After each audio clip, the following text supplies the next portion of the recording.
सोलापुरात काँग्रेसला मोठा धक्का। आमदार प्रणिती शिंदे समर्थक माजी नगरसेवक मेघनाथ येमूल भाजपात दाखल।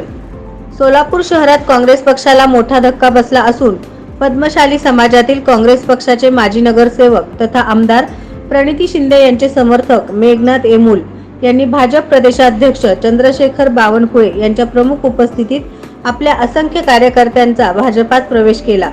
2 सोलापूर महानगरपालिका निवडणुकीत भारतीय जनता पक्षाचे ज्येष्ठ नेते रामचंद्र जन्नू यांचा येमूल यांनी सलग 2 वेळा पराभव केला होता। मागील सोलापूर महानगरपालिका निवडणुकीत त्यांना भाजपाचे अविनाश बोमडाल यांच्याकडून निसटता पराभव स्वीकारावा लागला होता। मागील विधानसभा निवडणुकीत पूर्व भागातील काँग्रेसचे ज्येष्ठ कार्यकर्ते माजी नगरसेवक उमेश मामड्याल यांच्याकडून काँग्रेसची पूर्व भागातील प्रचाराची धुरा काढून ती मेघनाथ येमूल यांच्यावर सोपवण्यात आली होती।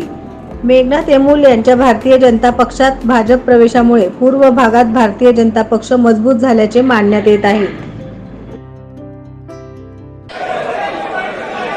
मेघनाथ येमूल काँग्रेसचे माजी नगरसेवक 2 टर्म हे नगरसेवक राहिले। त्यांचा या ठिकाणी पक्ष प्रवेश आदरणीय चंद्रशेखरजी बावनकुळे साहेब यांच्या शुभ हस्ते या ठिकाणी होत आहे। नवनवीन बातम्या पाहण्यासाठी SB न्यूज चॅनलला लाईक करा, शेअर करा, सबस्क्राईब करा।